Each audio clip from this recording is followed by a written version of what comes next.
Nanti akan berlaku, Nabi sebut dalam sebuah hadis, akan berlaku satu zaman yang berlakunya peperangan besar sehingga tak ada pemimpin yang datang.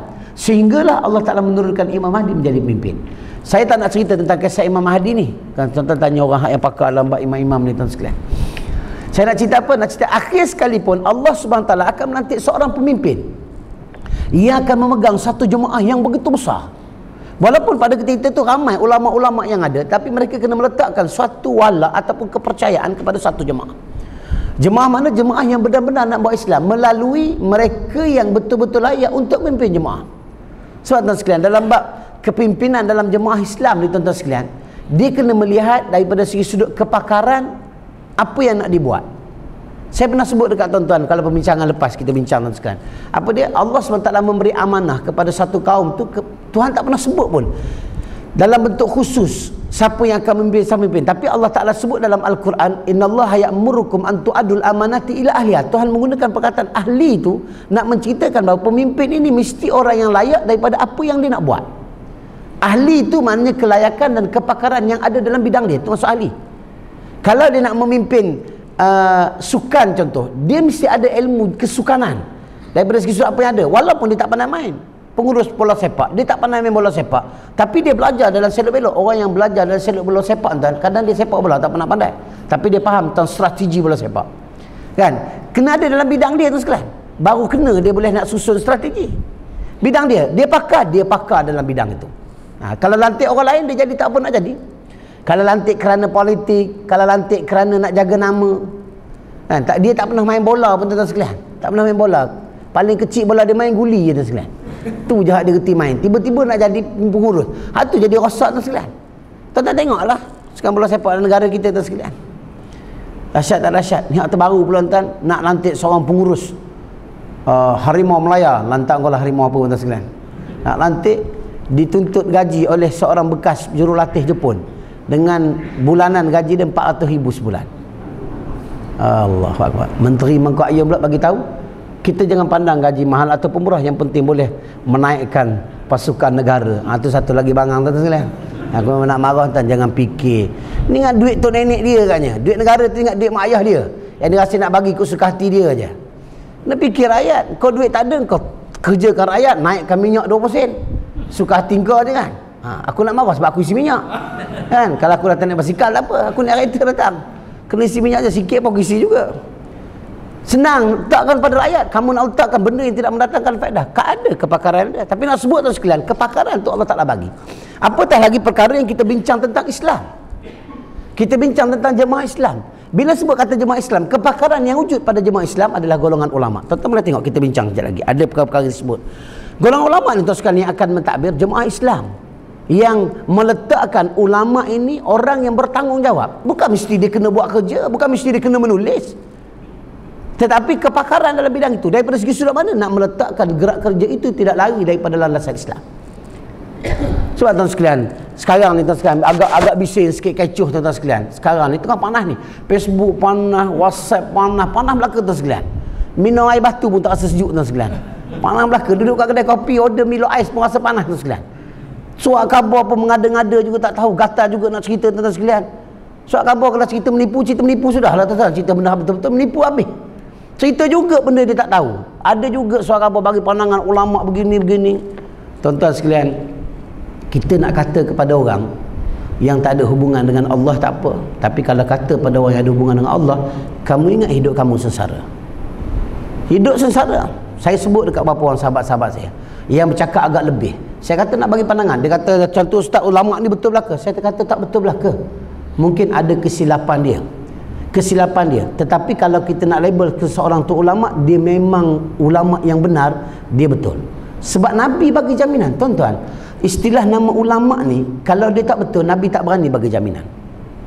Sebab dia betul. Dah ada ulama tak betul, dia bukan ulama. Yang kau pergi panggil dia ulama apa? Panggil dia ulama apa? Patut Bari yang pergi panggil dia ulama apa? Bukan ulama tu sekalian. Kalau dah naik harga barang ketentuan Tuhan, aku gerang, aku nak kata kepala otak, aku nak marah tu sekalian. Dia punya bengong kerja, dia pergi salah ke Tuhan. Kau ingat Tuhan sepupu kau ke? Yang kau boleh kata, ni Tuhan ni yang tentukan buat naik harga barang. Itu nak panggil ulama. Tu tak layak panggil ulama, tuan sekalian. Tak layak panggil. Ustaz dia ada ilmu, tak semesti. Kalau kamu tidak beramal dengan kamu bukan ulama. Kamu tak layak nak membicarakan tentang agama kalau kamu sendiri tidak boleh mentaati agama. Tak layak sekalian. Begitu juga orang yang ada ilmu, kalau dia sendiri tidak memahami tugas, dia tak layak dipanggil ulama. Nak panggil ulama ni mesti dia duduk. Dia bersama dengan Islam, bukan sekadar dia hanya cerita tentang Islam, tapi dia bersama, dia duduk dalam jemaah Islam dan dia memastikan jemaah Islam itu akan berdaulat. Tu baru ulama. Baru betul nak cerita Islam tu sekalian. Kita cerita Tok Guru ni Aziz ulama, Tuan Guru Haji Abdul Hadi Awang ulama. Walaupun label belakang dia label politik. Oh, ini ustaz ni orang politik. Dah, saya tak peduli tentang masalah politik dia. Tapi nak cerita tu sekalian, mereka ni bercakap Islam dan mereka berusaha macam mana nak menyelamatkan maruah Islam. Ada lagi ulama lain. Kalau ada kita sebut, tak kisah. Tak kisah. Mesti dia berusaha. Tapi kalau dia hanya sekadar ada ilmu, bercakap Islam tentang sekalian, tapi dia tidak ada usaha untuk nak menyelamatkan Islam. Engkau cerita Islam buat apa? Islam nak kena solat. Kalau sekian negara diperintah oleh golongan munafik, golongan kufar, nak semayang macam mana? Dah apa ada ulama? Ulama dah tak ada makna. Jadi ulama yang dikatakan memimpin jamaah Islam, pimpinan jamaah Islam ni mesti daripada kalangan jemaah yang nak dipanggil sebagai jamaatul muslimin, mesti daripada kalangan orang yang layak. Ahli dia baru layak. Tuan-tuan tengok apa disebut oleh Allah Ta'ala dalam surah Yunus yang kita baca. Tidak ada lagi sesudah kebenaran itu, melainkan semuanya adalah kesesatan. Berarti tuan sekalian, kalau dah ada satu kumpulan yang ajak kepada kebaikan, tiba-tiba ada lagi satu kumpulan nak ajak baik juga, tak ada, melainkan itu satu kesesatan. Takkan sesat juga Ustaz ajak buat baik. Kalau kamu nak baik, kamu kena gabungkan diri dengan kebaikan yang dah ada. Kenapa kamu perlu buat sesuatu yang lain? Kamu nak Islam, ya, kamu nak Islam, kami nakkan keadilan, kami nakkan Islam, kami nak maruah Islam diangkat, ya. Kenapa kamu perlu buat sesuatu yang lain? Tujuan kita nak panggil orang bukan Islam untuk bersama dengan kita. Islam tak boleh panggil orang bukan Islam. Islam tak panggil, boleh, tidak ada makna tu kan. Tetapi atas sebab-sebab itu mungkinlah boleh dikira untuk awal supaya manusia tidak terkejut, boleh. Tapi tidak selama-lamanya tuan-tuan sekalian. Tidak selama-lamanya. Ni kecoh tentang tahalluf siasi tuan-tuan sekalian. Satu hal lagi tuan-tuan sekalian, mengaji tak nak, cakap rajin. Nak cakap biar mengaji.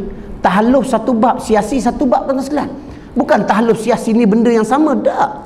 Tahalluf satu masalah, siasi satu masalah. Ada orang yang bertahluf dalam bab lain, dia tak boleh panggil tahluf siasi. Siasah ni politik. Kalau kita panggil tahluf siasi, berarti kita bergabung dalam urusan politik sahaja.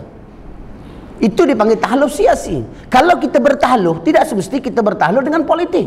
Kita nak bertahluf dalam bab-bab yang lain, tidak berkaitan dengan perkara politik, kita panggil tahluf.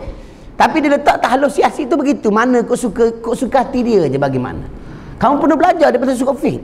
Kalau kita berpegang kepada tahlus siasi, kita boleh berpegang kepada sesuatu perkara berkaitan dengan perkara politik sahaja. Lain tak boleh. Tak boleh. Apa politik yang kita bincangkan negara kita daripada segi sudut tahlufnya?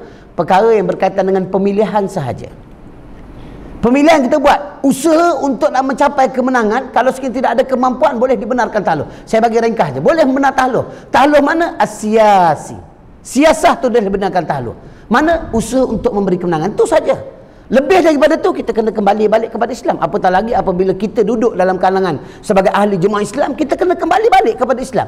Tahluf tu sesuatu yang dibenarkan dengan waktu sementara ataupun waktu tertentu, tidak boleh berkekalan, tak boleh kekal. Dia akan berlaku perubahan.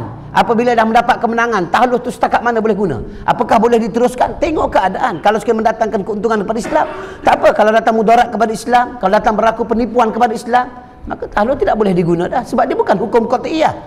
Dia sesuatu pandangan yang kita wujudkan melalui beberapa pandangan ataupun beberapa perkara yang pernah berlaku zaman Nabi. Lebih kurang 6 sirah yang berlaku sebelum Nabi dan juga selepas Nabi. Sebelum Nabi lahir, sebelum Nabi SAW diangkat menjadi Rasul, ada perkara berlaku sampai Nabi sebut. Kemudian perkara yang berlaku zaman Nabi SAW. Itu antara tahluf yang boleh dibincangkan. Tetapi tidak semestinya dia berkekalan. Ni tak faham nak bercakap tentang tahluf, marah pula tu. Dahlah bercakap saja. Kalau bercakap nak tanya tak apa, bagi tahu bodoh pula, ni ulama bodoh. Tuan-tuan sekalian. Sebab celupa, kamu duduk dalam jemaah Islam, kamu tak faham jemaah yang kamu duduki, kamu tidak memahami kerja yang kamu buat, kamu tak memahami tugas apa kamu buat dalam jemaah Islam. Kamu kena faham daripada segi jemaah yang ada.